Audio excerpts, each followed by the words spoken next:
Hello and welcome to this week's episode. I have with me a very interesting guest this week. Someone who I've known for a very long time, many stories, most of which we probably can't talk about right now. And someone who's had quite a profound impact on my life. And the answer to the question I get asked a lot is who I let work on me. So today, ladies and gentlemen, Dr. Ian Edwards. Nice introduction. Insert applause. Yeah. I haven't figured out how to do that yet. Okay. Applause. So I like the listeners to get to know guests so they have a deeper sense of connection of who you are and how your background influences your viewpoints on what we'll cover today. So can you share an overview? What has shaped you as a man and what has led you to putting so much time and study into understanding the body from a chiropractic view and later nutritional? Yeah. That's a big question, You're welcome. but certainly there's been a few shaping episodes in my life. I guess probably the start of my journey into health and well-being, and also from an anatomical point of view, is starting with sport and sustaining an injury in quite a severe car accident at the age of 13. What was the injury? The seatbelt in the actual accident tore a ligament in my left shoulder, and I was a swimmer and wasn't able to kind of pursue that for a while, and no one actually even really believed I had an injury, which was interesting. Yeah. Apart from your arm hanging off. Apart from me not being able to use my arm Yeah. or raise it above my Yeah, head. it's all in your head. Yeah. And a nice GT stripe bruise across my chest. Nice. Yeah. So that led me to You're saying the chiropractor was the one to help you? yeah, well, it was. I went to a hospital straight after the accident, and they x-rayed the wrong shoulder. And from there, it only got worse. They told me that I had nothing wrong with it. I didn't, because it was the wrong shoulder. True. So technically they were correct. They were right. Yeah. Yeah. But from there, I sought my mum, and obviously I was a bit young, but sought different forms of therapy. I went to physios, and no one could really work out what was going on until probably 8 months after the actual accident. I was taken to a chiropractor who we had heard of, and he examined me, did a full examination, just asked the history. He went straight to my neck. He adjusted my neck, and he did some mobilization work with my shoulder. And I'm not going to say it was instantaneous, but probably within 2 to 3 months I was back swimming competitively and doing all the things I wanted to do. So that kind of set off my inquisitive mind. How old were you then? I was only 13, so Right. that was kind of put to the background, and I got on with life. The fact that you're 13 or chiropractic? Well, a bit of both. And then when I was 15, I actually crashed my skateboard in the street and smashed my collarbone. Same side? Same shoulder.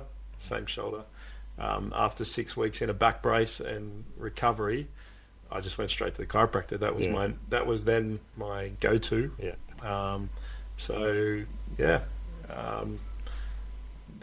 So when did you start studying chiro?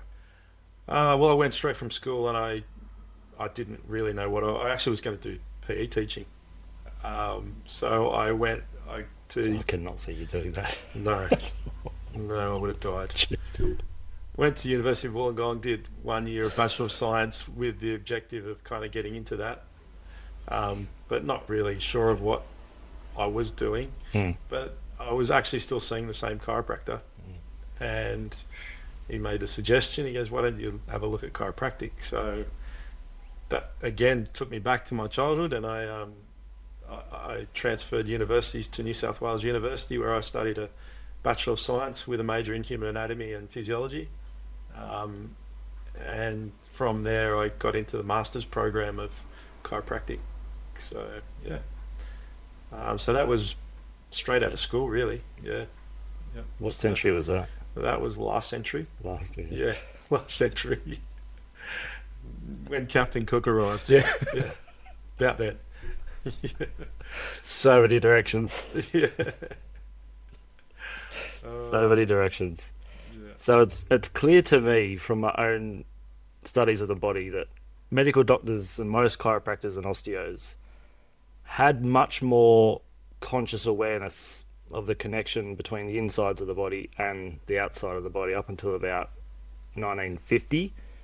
After that, it seems to be a bit of a progressive loss of that training and knowledge. Can you share your thoughts on the history of medical professionals' understanding of the connections between the inner and outer bodies? Yeah, I have a lot to say on this, but probably some of it I can't share. Do it. Do it. Oh, look, around the 1950s, I mean, that's where, even before that, like, money got involved in medicine. That's my thought. Yeah. And medicine turned from something that it was to something that it probably shouldn't be. Because it went from research, basically results-based to research-based. Yeah. There's a lot of money in research. Yeah. And it was about the time that pharmaceuticals kind of came on board and things like that started to evolve. I think today's doctors, to a certain extent chiropractors, we segregate the body too much. We don't look at it as a whole. You know, how many specialists do you know that just look at a nose? Or you go get something in your eye and they look at your eye. Yeah, and then more and more about less and less. Yeah, or even arthritides, which affect the whole body. There's now specialists that just look at arthritides as an entity rather than looking at the whole body and what might cause that, whether there's any gut involvement, whether there's any autoimmune kind of what the stresses are that have led to the event that's caused the arthritic. I myself try and look at the body as a holistic being from the ground up, and I think the gut plays a massive role in a lot of it as far as inflammatory conditions are concerned. Sure. Particularly when our diet and our food pyramid, to me, is all upside down. 100%. Yeah. They call that the feedlot pyramid. That's how they feed cattle to get them fat. Well, and it's cheap. Cheap, and someone was making heaps of money out of it. Yeah. Well, the nature. I'm a little bit cynical, but I'll try and get that out of here. No, keep it in. Yeah. So when did you notice the big kind of that fork in the road in practice? For me, practice developed. Like, I guess I was out of university trying to find my feet. I felt like I knew very little. I was lucky in the opportunity that I gained when I left university, in that I got a job and the principal chiropractor left for 3 months. So I was left to either sink or swim. And my nature is I'll choose to swim. So I had a very steep learning curve. But that, even in that was very probably very a shallow view on what chiropractic is and what healthcare is. That really didn't develop in me until I developed my skill around what I was doing and could see some results with clients and how I was affecting their lives. And then I started to look deeper and inward as well as outward. So I think for me, I had a practice for a while. I sold it. I took a year off, and that was probably the defining moment for me when I took the year off, to really understand where I wanted to go with this and what I could achieve with it, and how I could help people benefit from what I was doing the most. Was that like a rite of passage for you in a way? Yeah, it was kind of a big risk, taking 12 months off, selling something that I was well established in. But it was certainly something that I look back on and think, well, I probably should have done it 10 years earlier. Sure. And then again, as you go through in the history of things, like, I mean, COVID was a massive kind of trigger for me. I was already into nutrition as medicine, looking into diets and energy balance, meditation, breathing, all those types of things prior to that. But was horrified by what happened during COVID. So, That could be another episode. That could be that could be a year's worth of material. But yeah, the lead up to that, I think everything that brought me to that point solidified where I it basically not only solidified but it quantified my thoughts and what was going on.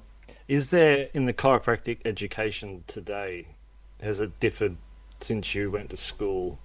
Is it more isolated now, or is it holistic still? Well, no. I mean, yeah, that's a really good question. Chiropractic's different now. Right. It is different. It's everything has to be evidence-based these days, but evidence-based, evidence-based as far as the medical model goes. So it's evidence-based within a certain parameter. Within a parameter. Right. And as far as my thoughts are that my patients are my evidence. Yes, I keep notes on them all. Yes, I follow them up. Yes, I give them things to do and whatever else. But I don't write a paper on every single one of them. It gets better. Clearly, that's why you go wrong. That's right. Yeah. So I think the heart and soul has been taken out of medicine through scientific process. Right. That is not necessarily serving. Yeah. Well, serving someone, just not what it's designed. For me, Yeah. yeah, I like to think of things a little bit differently. Yeah. And when did you notice that change? Would have been gradual. The chiropractic profession changing. Or the education. Well, it's interesting because, I mean, chiropractic has always been a difficult profession to make a path in. There's not many people that actually understand what chiropractic is or what it does. And doctors and GPs don't help that. Universities don't help that. No, because chiros and doctors hate each other. That's right. Physios and chiros hate each other. Well, basically, physios and doctors are taught to hate chiropractors in university. Yeah. So, I mean, as far as I'm concerned, if you're doing something and it's helping the client to achieve a goal that they're set, then you're serving the client. And that's evidence-based. And that's evidence-based. But it's not about I'm doing it better than him or he's doing it better than me. Or well, it's what the patient needs at the time. That's right. Well, and what they respond to. There's so many different things that work for so many different people. There's even your personality. You've got to click with a practitioner, otherwise you're never going to get better. That's a nice little pun. Click. And you're going to have a cracking good time. Hey! We're getting to the spine of the issue here. Yeah. The jokes don't get better. They really don't. But we try. We do, sort of. I was going to say, because my parents. You've met them. Yes. So I was brought up, if you've got a headache, take a Panadol. If you've got a sore knee, go see a physio. Yep. Chiropractors kill you. Osteo wasn't even a thing. Naturopaths are airy-fairy, woo-woo, go see a dietitian. What do you say to those people? Well, I would say that they don't actually understand what chiropractic does. And I would say that I'd actually say to them that it's not their fault. No. That's the way society's told them. I mean, everyone in this society, well, not everyone, I shouldn't say that, but the quick fix is everything. But there's no such thing as a quick fix when it comes to the body. And if you can understand how the body works, you don't get a headache because you're lacking Panadol. No. Well, it's not a Panadol efficiency, exactly. That's right. Yeah, it's probably taken decades to get to that point. That's right. So one visit isn't going to... That's right. And you know, there's always a consequence to your action. So you take a Panadol, there's a side effect to that Panadol. Whether it's like a little bit of kidney issue or it's like whatever that might be. And then you get those symptoms, so you take other stuff for those symptoms. Then you're on the roadway. Yep. But yeah, you just look. I think it's a lack of understanding. I think it's something that I always thought that when the word well-being came out or wellness, I was like, the medical profession have just taken that and run with it, but not for what it's meant to be. Yeah, it's not synonymous with health. No. And most people have very little understanding of like they have very little health philosophy.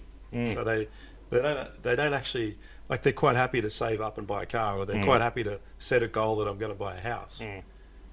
But do any of those things matter if you've got no health? Exactly. So how many of them set up a plan to be healthy for the next 10 years? Well, instead they work stupid hours to buy shit they don't want, to invest people they don't And like. if something goes wrong, they want a quick fix. Yeah. So they can Cut it keep out. making the money so they can keep... Yeah. Yeah. Yeah. So, I think education or the lack of education is something that's massive in that generation. Huge, yeah. And you got to think that generation was probably, when aspirin came into the world, when Panadol came into the world. Again, pharmaceuticals, Timing, marketing, Yeah. fancy marketing, psychological warfare, basically. Well, yeah, 100%. It's a big, it's a modern day spell. Well, none of the ads said, look, that headache could be coming from an upper cervical lesion, that you've got muscle spasm because you're sitting at the desk the whole time. And if you do this for the next 6 weeks, it's probably going to go away, and it'll probably stay away. And then you need to maintain it, change your posture. But instead, they put a sunflower with a bottle of medicine and a smiling child. Take 2 of these, and that'll fix the last 2 years of your life. Yes. So that really is the magic pill. Well, maybe. Well, speaking of philosophies, there are many health philosophies out there. Unfortunately, many YouTube and Instagram influencers, quote unquote. How do you teach your patients how to set up their own personal health philosophy, and what does your own philosophy look like? Yeah, well, teaching patients is difficult because it's repetition, and I think they need to hear it at least 20 times to be able to understand it. Or could be in as much pain as they can handle before this isn't working. Yeah. But even more than that, they need to believe in me, and they need to put their trust in someone. So I take the responsibility of kind of guiding them through that. So there has to be a belief that yes, you can deliver what you're saying, and the philosophy. The question that I always ask them is, look, you've presented with this now. If you do nothing with this, what's it going to look like in 10 years' time? Like, what's your life actually going to look like in 10 years' time if you do nothing with this right now? And if this is going wrong, what else do you think is going wrong? Because this isn't an isolated thing. Health is a triad. There's a triad of health, and if you're not addressing the three sides of the triangle, then you're never actually going to live a life of wellness or be able to sustain where you're at right now. Do you find some people, how do they respond to that? Because they typically go to a chiropractor thinking, lay down, crack, see you later. Yep. That's what most people's ideology of what seeing a chiro is. Yes. How do they usually respond to the, not necessarily coaching, but it kind of is coaching. Let's just call it coaching for lack of a better word. How do they respond to that normally? Look, it's actually interesting. One of the questions I ask them in my history form, I give them a scale of 0 to 10, and I ask them where they sit along that scale. Now, invariably, what they'll tell me they sit at 8 out of 10. And Is in 8, 10 being perfect? 10 being perfect. Absolutely. Yeah. And I look at that, and underneath I've got these words written, and 8 is pain-free, living my best life, could do a little bit better. And number 2 is presents with pain, got symptoms every day, not exercising, a little bit probably overweight, and could do better. Number 3 is symptoms are less. And I say to them, well, you've said you're an 8, but you've rung me up in pain. You presented in pain. Clearly it says there that you're a 2. Yeah. So most people's perception of where they're actually at isn't where they're at. It's funny, their ego. The ego plays the trick. Yeah. And a lot of people, I think, because society is so fast and it's so quick fix, don't actually have any understanding of where they're actually at with their health, because they failed to plan to have good health. As well, they're also told by TV and marketing what health, quote unquote, looks like. Yeah. So they think, well, I'm healthy enough to go to work so I can pay tax, but I'm still sick enough to need something. Yeah. So I'm in the sweet spot of what society says is acceptable. So I'm an 8. Yeah. That makes me an 8. Yeah. I'm doing what they're telling me to do. Yeah, like a good little boy or girl. Yeah. So I think the most powerful thing that I do is I actually bring them back to earth. Mm. And I say to them, look, that's great that you think you're 8, but you're actually a 2. Now I'm going to tell you how you need to get to an 8. Mm. So that is probably the most powerful tool I use to actually educate them in getting from point A to point B. Mm. As far as the cracking of chiropractic and the laying on the table, I go crack, crack, and they get out. Again, that's education, because no one really understands. And if you look at evidence-based models, chiropractic is the theory. And the theory is that the adjustment is basically like a circuit break for the nervous system and restores function in the tissue by altering the brain's perception of where you are in space. So, but that is something that I have to repeat over and over and over and over again. So, but I think the biggest thing that I can ask them is, again, the wellness scale, and then tell me what is it that you think you're going to be like in 10 years' time. If you continue along this train of life and cycle of life, where are you going to be, and what is it going to look like? What functions are you going to be able to want to do? A lot of people are caught in a young brain and an old body. Yeah. And that's because no one... That's 70% of the world, I think. Yeah, well, no one really takes time to be in the present. No. So... Well, 70% of people are stuck in the child archetype. Yeah. So as soon as they're in pain, they go back to that default setting of when they were 5, 7, 10, whatever it was. Yeah. And if they just brought themselves into the present for even a short period of time each day, the brain and the body would start to marry up, and they'd start to get a better understanding of how things actually function. I believe, and I mean, I try and introduce that kind of notion with them as well. Well, when people come to see me, I mean, you know how many questions I ask. Yeah. And when I went to see you, God, whatever year that was now. 1959. Easy. Yeah. Captain Cook. No, that was before it. Was it? Yeah. You know. Yeah. He arrived on my birthday. He did. Get in trouble for that one. I didn't do it. No, I get the company. Not going to end that now. What I was going to say is, when I saw you were asking similar questions. Then I think I was away somewhere. And I saw another chiro. I was like, is that it? Like, are you in pain? Nah, just need adjustment. Okay, bang, bang. Literally within 4 minutes, I was out of his office. Yeah. So I think that's what most people perceive chiropractic as. Yeah. And little to no. Didn't feel any care, just nothing. Yeah. Yeah, it's interesting. I mean, there's chiropractors that work within the wellness space. There's chiropractors that work in lots of different spaces. It's an interesting career because most people present to me not for wellness but for pain. And then I try and introduce them to the concept of their life can be better by understanding the processes that occur within their body and what they're doing that is contributing or creating those processes, and how to break that cycle. I tell patients all the time, it doesn't take any more energy to be out of pain than to remain in pain. That's right. You've just got to redirect it. But you've got to want to be out of pain. Yeah.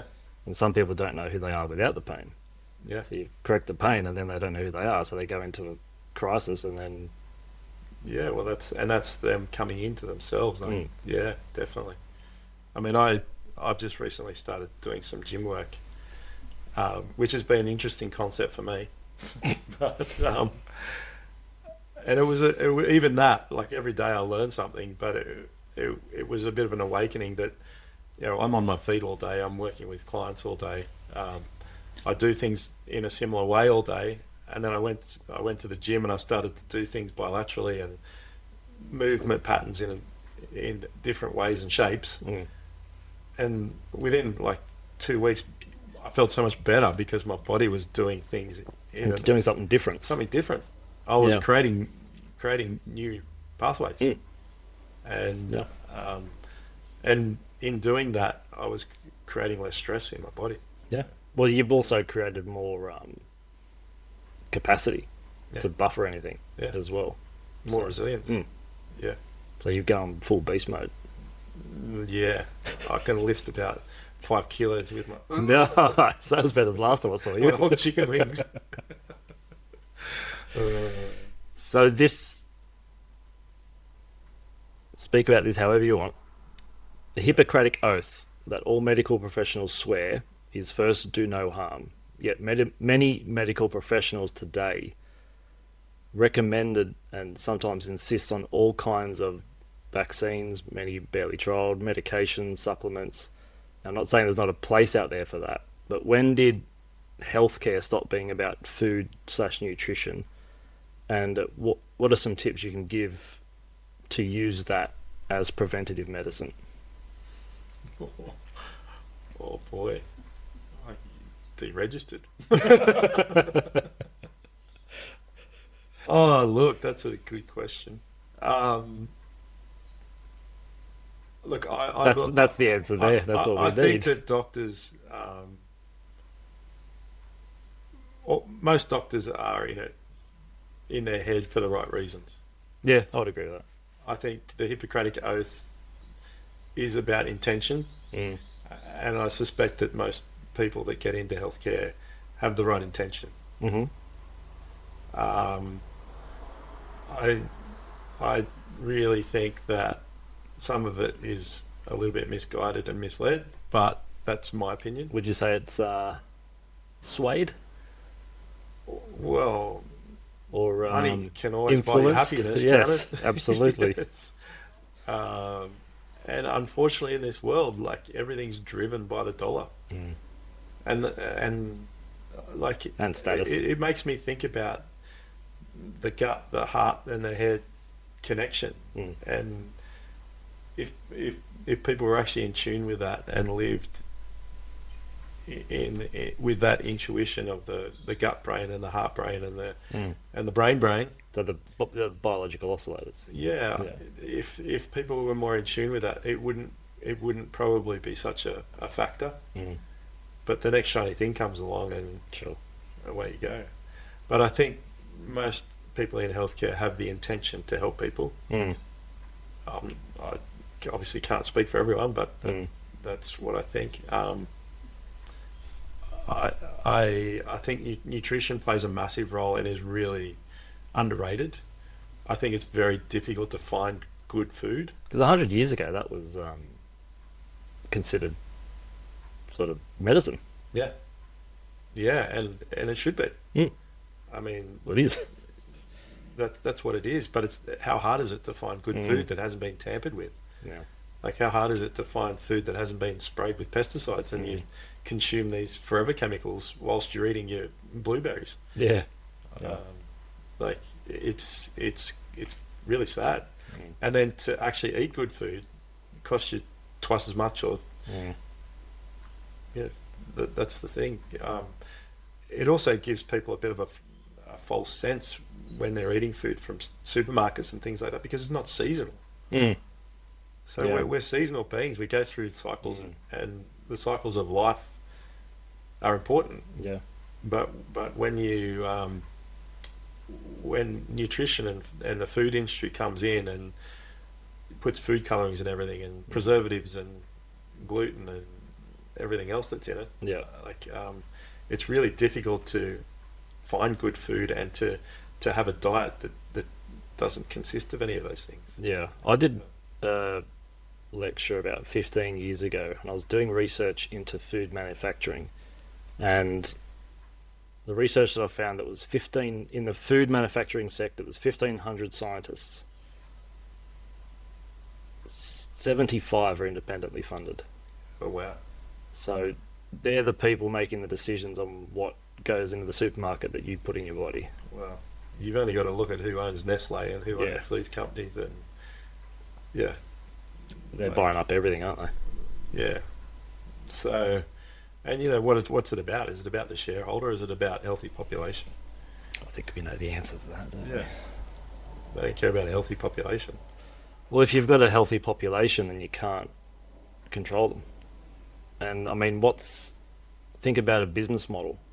If you go to a hotel, you know the hotel's doing well because the car park's full. You go to a barber shop, you know they're doing well because all the chairs are full. Go to a hospital, they've got to keep all the beds full. That's how the business works. Yeah. It's a bad business model if you got empty beds. Well, yeah, and That's why chemists are open 24/7. So what are the most common diet and lifestyle choices that lead to imbalance or disease that then refer to the service of the body or musculoskeletal system, and then people would call you, this hurts, that sore? What's the most common thing you would see? Well, the thing is, I think people are really unaware of the role that inflammation plays in most of their conditions. Yeah. So I think probably 95% of people that come and see me, when I ask them about their diet, and I ask them to do just a week food diary, it's just processed food. They're time poor, so they fail to cook. Yep. There's how many organic grocers do you find around that you can actually buy organic food that's decent? I mean, you go to Woolies, the organic food there has been frozen for 2 years before it gets on the shelf. And the whole section's a foot wide. That's right. Yeah. Yeah. And it's, you buy organic strawberries, half of them have got mold on them before you even get them out the shop. Yeah. But I think I'm horrified by some of their food diaries, and they tell me that they're eating well. Oh, everyone says, "Oh no, diet's fine." Yeah. But I'm a firm believer that inflammation in the gut creates inflammation in the body, whether it's connective tissue or arthritic change. Yes, like decreased exercise and sitting all day or stress has a similar effect on the gut. But you can still look at what you're eating, and it just surprises me how many, when you go to the shops, how many of the Coke fridges there are that are full of just sugary crap drinks that people. I think sugar's probably the healthiest thing in those drinks. Well, it probably is. Yeah, it probably is, and it's ridiculous how many people actually consume 500 mils of Coke. Yeah, and think nothing of it.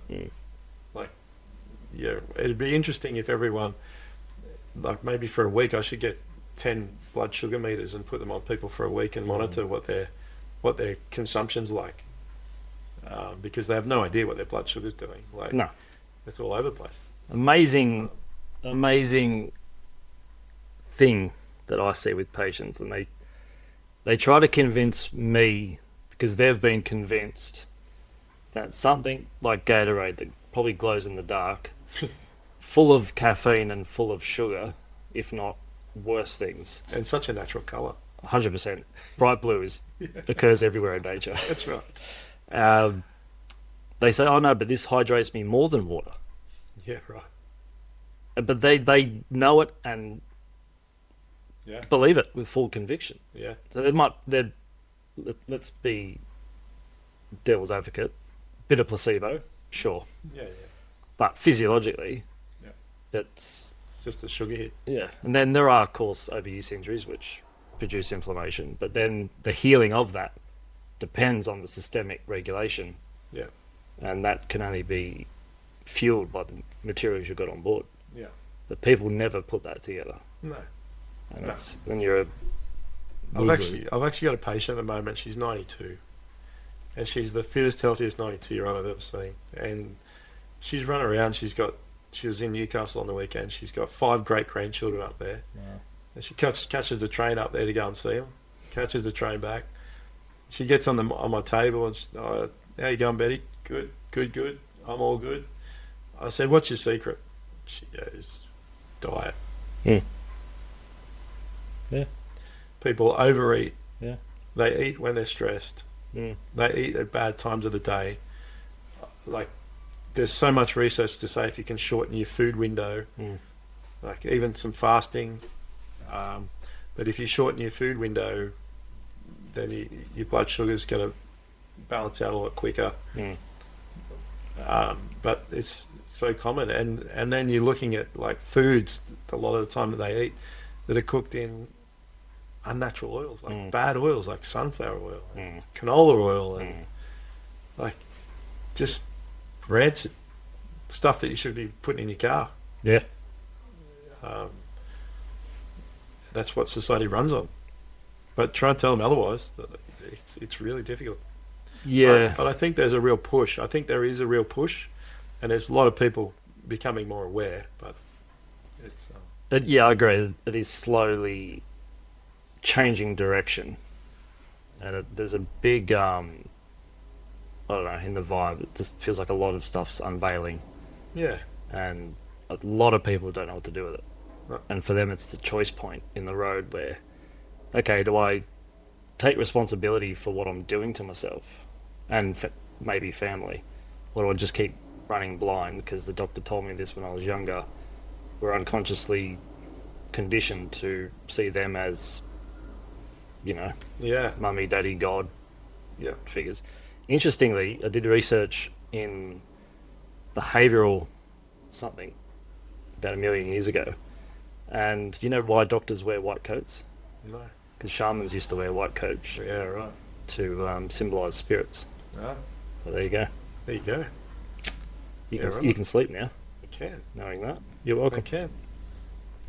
So as you know, I've been studying Paul Chek's work for some time, and in the Chek model, there's a Chek totem pole, and it's a totem pole of survival hierarchy. So when we're in pain, when we're stressed, the nervous system has a certain hierarchical function that, you can lose a foot, but you can't stop breathing. Mhm. Now, at the top of that um, totem pole, there's the psyche, because it can overpower any system in the body, including breathing, because we know we can consciously decide to stop breathing by taking our own life. Can you share your thoughts on the two-way relationship between the psyche and the physical body? Mhm. Yeah, Take right. your time. That's a good one. Wow. Um, the psyche and the physical body. Well, I think it's. I mean, you are who you hang around. We know that. Mm. Um, your thoughts are so powerful. I can't tell you how many times I sit at work and I'll be thinking of a patient, and within 10 minutes the patient's run. Mm. So I think the psyche and the physical body connectedness is massive, but I think the psyche between individuals is also connected. Mm. Um, but you can definitely, well, in my opinion, you can make a call on how you want to live your life Mm. and what's going to affect you, and that positivity or negativity Mm. affects your breath, it affects your sympathetic nervous system. Mm. It affects how you wake up in the morning. Mm. It affects how you see the day, Mm. and how you spend your time. And for me, I battle with this because it's something that I need to work at regularly. So I do meditate. I actually journal. I do gratitude lists, because for me it's not something that comes naturally, but I know how powerful it is and what you can achieve if you can stay on top of it. For me, again, I've developed over a period of time. I've got 3 young kids, and my psyche and my physical body, the connection there is that time is of the essence. So time is my greatest asset, and there's no point in moping around or Letting the past dictate. letting the past dictate the future. Like, I want to spend as much time and be as much of a positive influence on my children so that they can live the best life they can. And inherently they can fall back into the same psyche body relationship that I've kind of subconsciously taught them We're showing them how it's done. as they develop. Yeah. But I think it's there's the relationship there is something that can't be broken. but I also think there's something that you need to, for me, I need to continually work at to benefit from from where it can take me. Yeah. Because basically it's limitless. Well, but that's where we come from. That's right. The ego puts the limit on for us. It is limitless. We Yeah. can achieve or be wherever we want to be if we want it bad enough. It will work out. You could go to the sun, think of the sun, boom, you're there. Yeah. That's the psyche, but that's the non-physical. We get so caught up in the physical that we forget that we're non-physical more so than we are physical. We can weigh and measure our anatomy, maybe even behavior. How do you measure mind? Wow. How do you measure emotion? Spirit. And what is life? Well, what is that? What is that thing that's... People say, what's the meaning of life? And I say, life isn't the meaning. It's you're the one giving meaning to the life. Yeah. And it's you're giving the psyche an experience that only you can give. Yeah. But I think, many people get caught up in the physical, and a lot of people don't realise that their physical body is a representation of what's happening within their psyche. Yeah. And as soon as you start going remotely deep with these concepts, I think because people are so inflamed and tired, they don't have the capacity to really take on board what they need to really get into. Yeah. That's what I see. And that's where you've got to kind of work. Like it takes work. But then nothing comes for nothing. Yeah. If you really live a deep, fruitful, meaningful life that you're in tune and serving on purpose, then that takes work.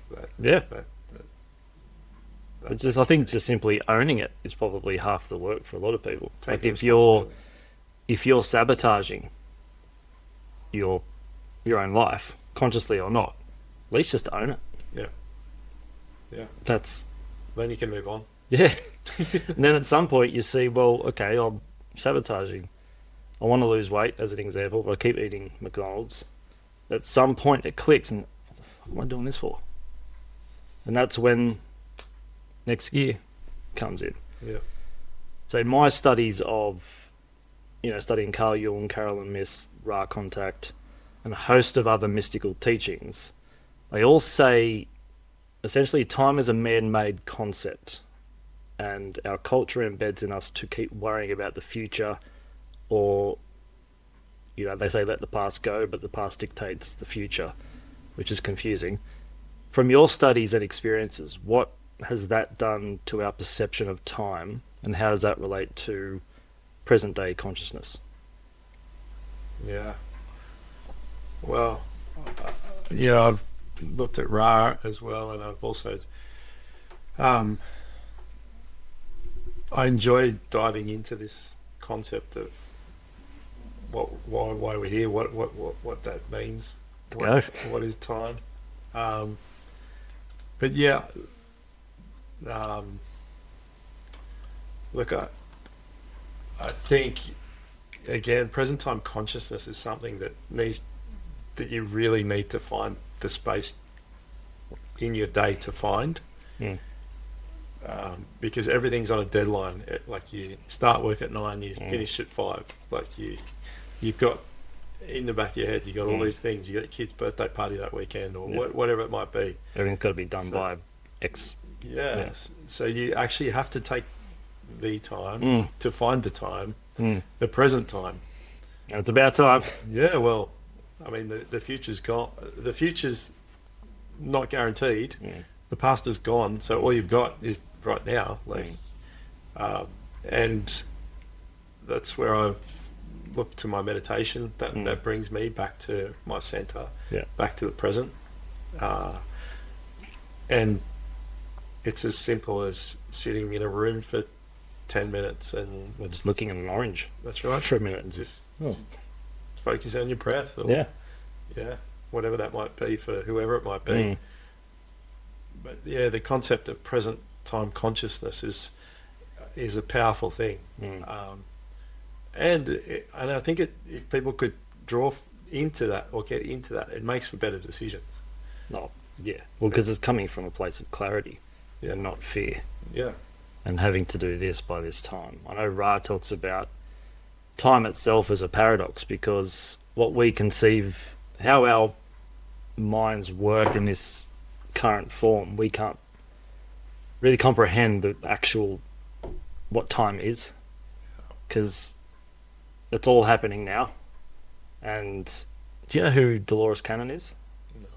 She does past life regression work. She's passed on now, but she's written heaps of books. Yeah. She does what's it called?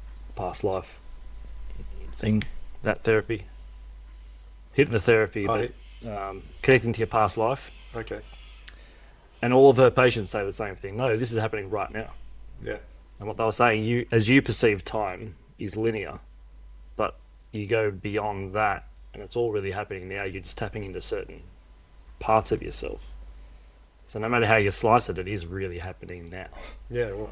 And then Ra talks about it as there is no future per se. There's like nothing set in stone. There's only possibles and possibilities, probabilities. But it's all there. It's our free will, the ego, to Choose which choose. So we get the choice. And I always ask patients, if you were God for a day, what would you do? You know the most common answer I get? Oh, cure world hunger, world peace. Well, that's great if you miss America, but what would you do? I'm never going to miss America. Well, not with that attitude, Ed. I don't think Ra's going to help me there. Well, going back to Limitless. You never know in this society today. It's true. That is true. And so what would your message be to people who, you know, everyone would say, I've got don't have the time. Which when I hear that, I say, well, we've all got the same amount of hours. It's more of a priority then than not having time. So what's your... Well, I actually think time is a responsibility.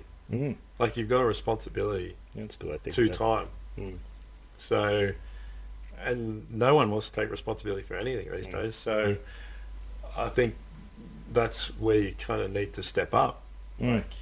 Like, because it's right. Like you can choose to waste time. Mm. You can choose to be on your phone for 4 hours in a day. Mm.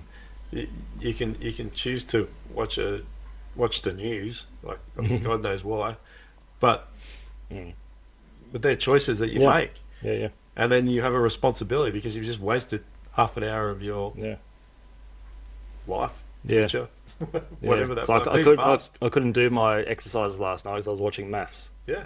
So it comes down to number one, responsibility, but number two, priority. Yeah. And I think as healthcare practitioners, we have a huge responsibility in actually educating people that things are quite right. Yeah, I think for me, educating is extremely important. It's also living it, and people... You have to live it. Yeah, people say, well, how haven't you been to the doctor since you were, whatever, 15, 16? So, there was no doctors back then. It's true. Apart from that, the old guy living in the cave who was 300 with one tooth. But I went to see him because he was alive. He was still going. But it's like, I eat organic, I hydrate, get to bed on time, I eat when I'm hungry, I sleep, rest when I'm tired, I move my body, and I find purpose in the day. Yeah. It's pretty basic when it comes down to it. Yeah. Yeah. Amazingly simple. And what are you chasing? Like, what is it that most people are chasing? They don't even know. No. They're not present enough to even understand what they're chasing. I think a lot of people don't know who they are within themselves, so they wouldn't even recognize it if they did meet it. Well, I find it quite interesting because I look at life and where I'm at life, and you think about the average male lives till about 80, maybe 80, let's say 80. You have a look at most 40-year-olds and see what they're doing. Like they're middle age, like they're halfway through. You look at most 50-year-olds, you look at what they're doing. They're beyond halfway through. So, and have they sat back and actually ever thought about time and the responsibility of that and what that means, and how to, like, if we're talking about time, I think in society you need to also talk about community. So not what can you take from it, but what can you give to it to make it better. Like, what do you want to leave? What is your legacy? I think most people unfortunately don't really have the depth to. They probably have the depth to sit with the question, but not sit in the question, because that requires looking at themselves, and then they don't like what they see. So it's like me looking at this camera over here. What camera? This thing over that guy in the bushes. He's fine. He's totally fine. You consented when you walked in here. So feel free to share any final comments, resources, contact information, or services that you offer as we close out. Yeah, look, I think there's plenty of things that people can do to even gain a little bit of understanding around creating a better journey for themselves as far as health is concerned. Like, for me, if you plan for your life financially, you pay superannuation, you have a financial advisor that tells you to put money in here, and you're planning for your retirement. If you're not then what? actually planning your health, then what's your retirement plan worth?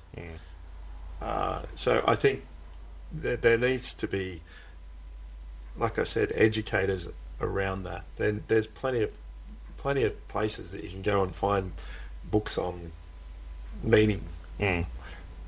It's just whether you're willing to actually understand that these things are little journals in life that you can take pieces out of to make your life better. And then you put the little pieces together and create change. And only you can put them together in a way that fit. Yeah. And that's different for everyone. 100%. Yeah. I mean, I've got too many books. Like, I couldn't really... one that I've been reading lately is Dr. Casey Mean, and it's called Good Energy. And she was a surgeon, ENT surgeon, who was working on people's sinuses, basically. And finding that every time she operated, all she was doing was removing inflammation, but by removing inflammation, she was creating inflammation. So decided that she was part of the problem as much as she was trying to fix the problem. Handed in her registration. I'm not doing this anymore, and created a whole different way of looking at things. And that's not a bad place for people, if they're interested, to look. It's a very easy read. She's actually was appointed the Surgeon General of the United States this year. Oh, yeah, I know who you're talking about. Yeah. So, and her and her brother wrote this book, but it's an easy read. It gives you insight. It actually gives you dietary tips on how to make change, and that's probably not a bad place to start. But as far as present time kind of concepts, if you ring up the Transcendental Meditation Centre in Sydney. You've done a lot of that, haven't you? Yeah. So I've done the course, and you can do. And do you take people through this? I don't. I need to do the teachers or instructors course. I've done small groups here and there, but not on any scale.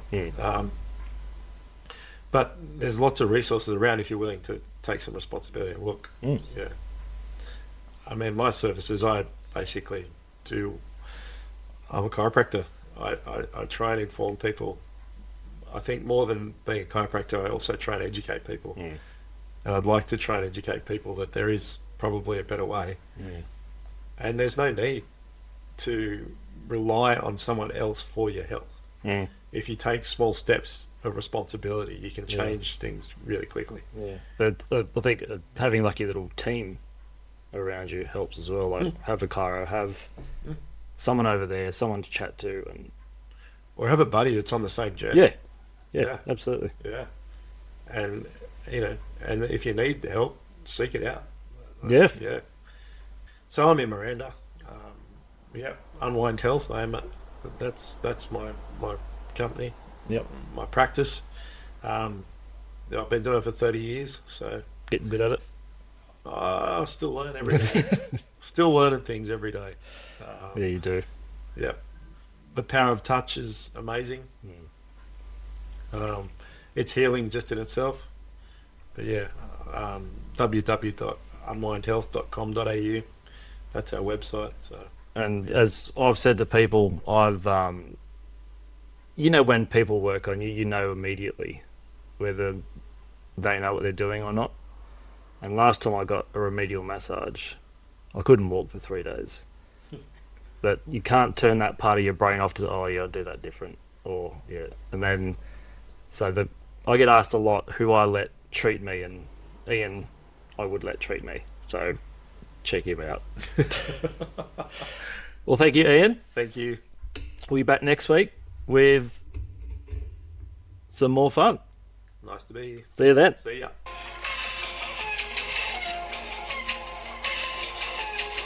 You've been listening to The Wizard and the Priestess.